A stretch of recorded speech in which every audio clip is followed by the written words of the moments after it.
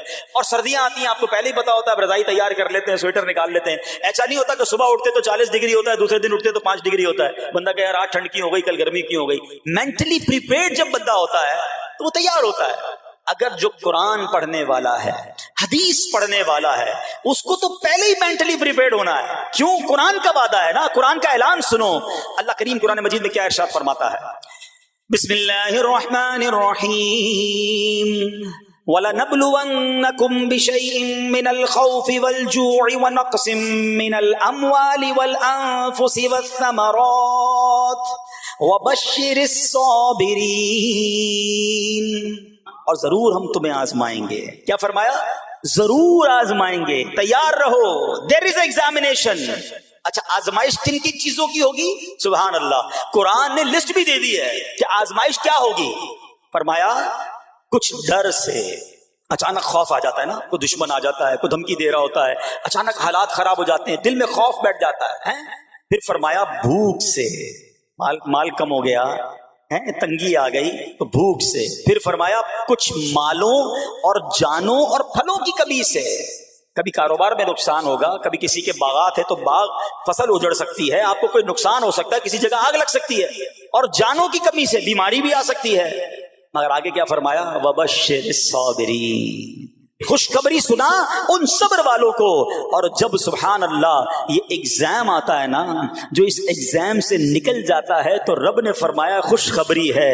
اللہ اکبر. ہم نے زندگی میں دیکھا ہے جس نے مصیبت پر صبر کیا, اللہ کی رضا پر راضی رہا, اللہ نے مشکل سے بھی نکالا اور پہلے سے اسے زیادہ عطا فرما دیا.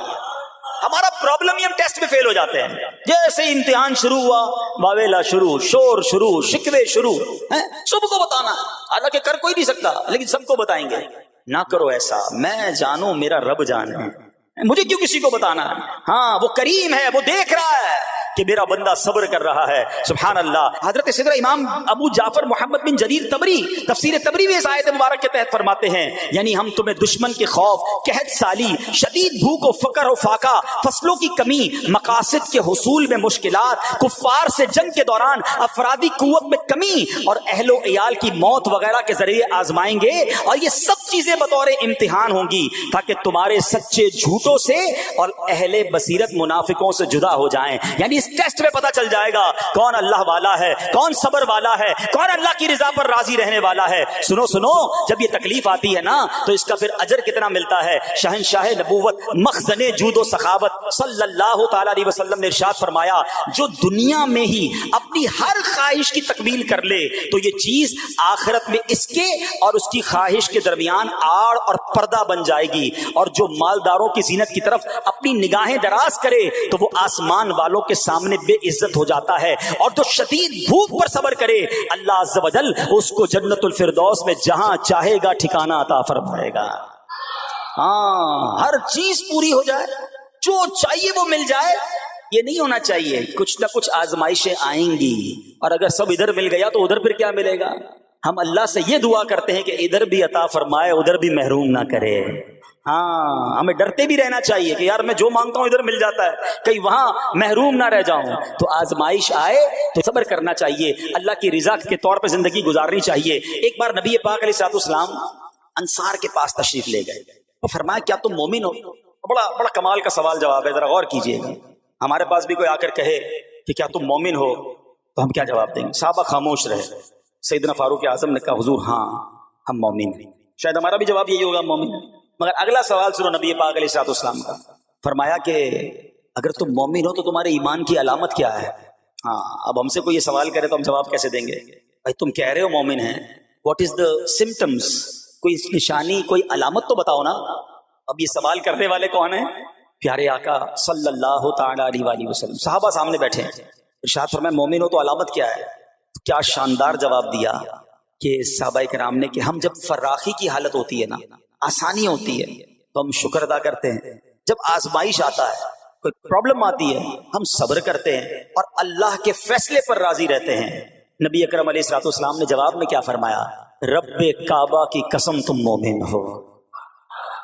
تو پتہ یہ چلا کہ مومن ہونے کی نشانی یہ ہے کہ جب اچھے دن آئیں تو شکر کرے اور مشکل کے دن آئیں تو اللہ کی رضا پر، اللہ کے فیصلوں پر راضی رہے، صبر کرے۔ اب آؤ سوال کرتے ہیں، اچھے دن آتے تو ہم کیا کرتے ہیں؟ ارے بھائی میں تو انتظار میں تھا، تھوڑے پیسے آئیں تو فلاں عیاشی کروں، فلاں گناہ کروں، تھوڑے پیسے تھے تو وہ کام ہی نہیں کر پا رہا تھا، اب تو موقع لگا ہے، اب تو دن آئے ہیں۔ معاذ اللہ، جس کو اللہ نعمتیں دیتا ہے، فراخی دیتا ہے، تو وہ اللہ کی نافرمانی میں لگ جاتا ہے، اور جب اس کو کوئی آزمائش بھیجتا ہے تو وہ ناشکری کہہ کر، بلکہ بعض اوقات تو کفریہ کلمات منہ سے نکال کر ایمان سے بھی ہاتھ دھو بیٹھتا ہے۔ ایسا نہیں ہونا چاہیے۔ عقل مند وہ ہے، یاد رکھنا کہ رب جتنی عطائیں بڑھائے ہم اتنے سجدے بڑھائیں، ہم اتنے صدقے بڑھائیں۔ دیکھو نا دنیا میں کیا ہوتا ہے، آپ کو کوئی تحفہ دے، آپ کیا کہتے ہیں؟ شکریہ، جزاک اللہ۔ دوبارہ تحفہ دے، آپ کہتے ہیں بہت مہربانی۔ تیسری بار دے، بندہ کہ یار یہ تو مجھ پر کتنا مہربان ہے۔ اتنی مہربانیاں، ناراض نہیں ہونا چاہیے۔ جو تمہیں دنیا میں 2-4 تحفے دے دے، تم اسے ناراض نہیں کرنا چاہتے۔ جب سے میں پیدا ہوا، جب سے وہ نواز رہا ہے، وہ ناراض نہ ہو جائے اس کا کوئی خیال نہیں، وہ دیے جا رہا ہے۔ ہم تو دیکھتے ہیں نا، بندہ غریب ہوتا ہے، تھوڑے گناہ، جیسے جیسے امیر ہوتا گیا اس کے پر پرزے نکلنا شروع ہو جاتے ہیں، مسجد سے دور، نمازوں سے دور، معاذ اللہ حرام کاموں میں پڑ جاتا ہے۔ ارے اللہ کے بندے، تجھے رب نواز رہا ہے، تیرے تو سجدے بڑھنے چاہیے تھے، لیکن ہوتا کیا ہے، وہ عطائیں بڑھاتا ہے، لوگ خطائیں بڑھاتے ہیں۔ نہ کرو ایسا۔ جب فراخی ہو، جب اللہ کی طرف سے آسانی ہو تو شکر ہو، اور جب آزمائش آئے تو صبر ہو۔ یہی مومن کی نشانی ہے، اور اللہ سے دعا کرتے ہیں کہ اللہ کریم ہمیں اپنے شکر گزار اور صبر کرنے والے بندوں میں شامل فرما لے۔ اور یقین کریں، صبر کا جو پھل ہے نا، وہ کہتے ہیں نا صبر کا پھل میٹھا، او ہو بالکل ٹھیک کہا، بلکہ بہت میٹھا ہے۔ سنو، اللہ عز و جل فرماتا ہے کہ جب میں کسی بندے کو بیماری میں مبتلا کر، ہو سکتا ہے یہاں بھی میرا کوئی بھائی بیمار بیٹھا ہو، مدنی چینل کے ناظرین میں سے کوئی بیمار بیٹھا ہو، دیکھو بیماری آئے نا، شکوہ مت کرنا، صبر کرنا۔ فضیلت سنو، حدیث قدسی ہے، اللہ فرماتا ہے جب میں اپنے کسی بندے کو بیماری میں مبتلا کروں اور وہ اس پر صبر کرے، کسی سے شکایت نہ کرے، تو میں اس کے گوشت کو اچھے گوشت سے اور اس کے خون کو اچھے خون سے بدل دیتا ہوں۔ پھر اگر اسے شفا دیتا ہوں تو ایسی شفا دیتا ہوں کہ اس کے نامہ اعمال میں کوئی گناہ نہیں رہتا، اور اگر میں اسے دنیا سے اٹھا لوں تو اسے اپنی رحمت کاملہ کے سائے میں لے جاتا ہوں۔ ارے کمال ہو گیا، بیماری آئی، بیماری جب جاتی ہے تو گناہوں سے بھی پاک کر کے جاتی ہے۔ صرف ایک ہی تو کنڈیشن ہے، صبر کرنا۔ بیماری آئی، صبر کرنا، ہاں کسی سے بات نہ کریں، شکوہ نہ کریں، اللہ کی بارگاہ میں عرض کریں مولا تیری مہربانی، ہاتھ میں درد ہے باقی جسم تو سلامت ہے، اے اللہ آنکھ میں درد ہے باقی جسم تو سلامت ہے، اے اللہ گردوں میں پرابلم ہے میرا باقی جسم تو سلامت ہے، یہ بھی تیری مہربانی ہے۔ اللہ کرے کہ ہم شکر گزار بندے بن جائیں، کیونکہ یہ بیماری تو ہمارے گناہ معاف کروانے آئی تھی، مگر افسوس یہ ہے کہ جو گناہ معاف کروانے والا کام ہمارے ساتھ ہوا اس میں بھی ہم نے اللہ کو ناراض کر دیا اور شکوے شکایات کی۔ سنو سنو، اس نے اخلاق کے پیکر نبیوں کے تاجور صلی اللہ تعالی علیہ وسلم نے ارشاد فرمایا، ابھی تو صرف بیماری کی بات ہوئی نا، اب آؤ اگر کسی کو کاروبار میں نقصان ہو گیا، کسی کے پیسے کم ہو گئے، کسی کی جان و مال کا کوئی نقصان ہوا، کوئی آگ وغیرہ لگ گئی، سنو اللہ کے حبیب علیہ الصلوۃ والسلام فرماتے ہیں کہ اللہ ارشاد فرماتا ہے، پھر حدیث قدسی ہے کہ جب میں اپنے کسی بندے کے بدن یا اس کے مال یا اس کی اولاد کی طرف کوئی سختی بھیجوں، پھر وہ صبر جمیل کے ساتھ اس کا استقبال کرے، تو قیامت کے دن مجھے اس سے حیا آئے گی کہ میں اس کے لیے میزان قائم کروں یا اس کا نامہ اعمال کھولوں۔ ہائے ہائے ہائے، سمجھتے ہو اس کا مطلب؟ اللہ فرما رہا ہے مجھے حیا آئے گی کہ اپنے بندے سے اب کیا حساب لوں۔ جب آزمائش بھیجی تھی تو اس نے صبر کیا تھا، اس نے شکوہ نہیں کیا تھا۔ خدا کی قسم میں آپ سے پوچھتا ہوں، میرا کوئی نقصان ہو جائے اور قیامت کے دن میرا نامہ اعمال نہ کھولا جائے، مجھے اللہ کی بارگاہ میں حساب نہ دینا پڑے، مجھے بتاؤ یہ دنیا کے حساب نقصان کی کیا حیثیت ہے اگر ادھر بخشا جائے۔ سنو تو صحیح، رب فرما رہا ہے کہ مجھے حیا آتی ہے کہ اس کے لیے میزان قائم کروں یا اس کا نامہ اعمال کھولوں۔ ارے یہ ساری دنیا کی دولت،